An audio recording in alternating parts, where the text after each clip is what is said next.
Hey, Gateway PGA, this is episode 3 of the Greatway. Just a little disclaimer, this was not my intent of this series when I was looking forward to starting this, but we're once again going to start this week with some sad news. I woke up early this morning to an email regarding the passing of Gateway Section Hall of Famer Denny Walters. Denny had been wintering down in South Florida. I recently had heard last week that he had tested positive for COVID-19, and I know his daughter Angel had traveled down to make sure that he was doing well, and that sudden news kind of shocked and saddened a lot of us in the Gateway section this morning. So one, obviously pay tribute to Mr. Walters and all he meant to our Gateway section and our surrounding area. For those of you that didn't know Denny very well, he is a PGA member since 1977.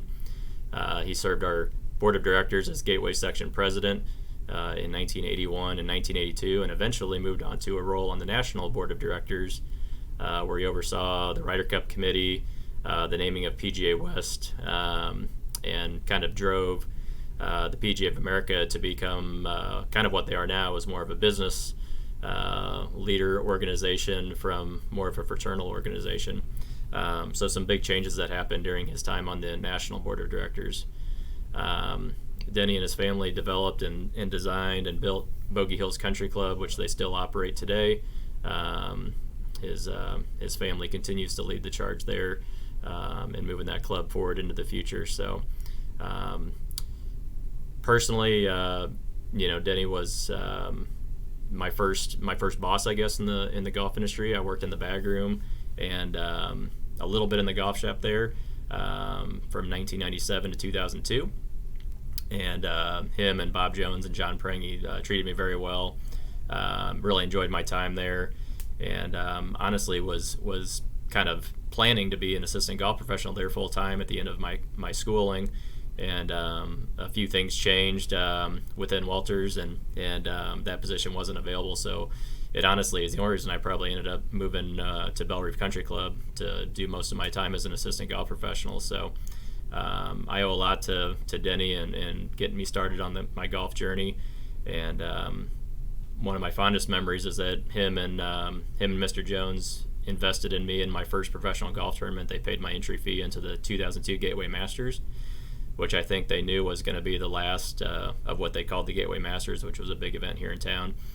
And didn't quite have the funds back then for that entry fee, so they basically sponsored me for that event.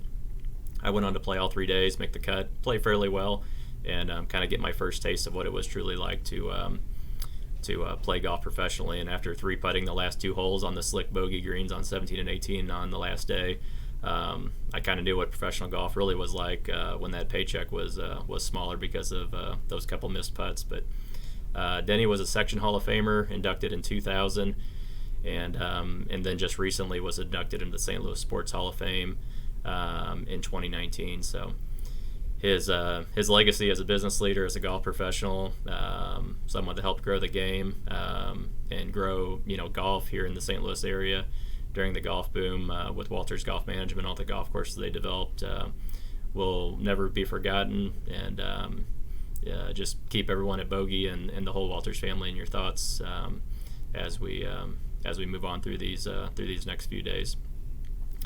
The other part of my cast this week is going to be about the developments and the email that you probably saw yesterday about the PGA of America and Supreme Golf joining forces and partnering with a new initiative called PGA Times.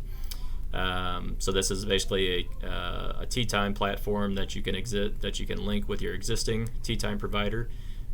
There's really no changes that need to be implemented on the facility end, but it's basically a way to market additional tee times at your facility. So obviously geared more towards public and resort facilities, daily fee properties, but even a private club that is interested in maybe offering a couple open spots just to boost revenue or fill tee sheets during maybe a slow time is an option. So you can basically go to teetimes.pga.com, register your facility, kind of fill out all the necessary information there, and you'll be included on that platform here when it launches pretty soon. But it's basically a commission-based tee time platform, and the nice thing for PGA members is that they're going to give the highest commissions to PGA recognized facilities, and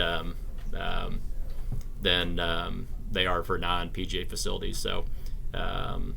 So yeah, check that out, ttimes.pga.com, just to see what's going on there, and the launch is coming soon. So be sure to see more details on that as we continue to get closer. We'll continue to communicate to you. So with that, we'll wrap it up for episode 3. Again, keep the Walters family in your thoughts and prayers. We'll continue to we'll provide any arrangements that we hear out to the membership, as I'm sure there's a lot of people interested in paying their respects. So, and stay warm. It's going to be a cold stretch, and enjoy the big game on Sunday. Let's go, Chiefs.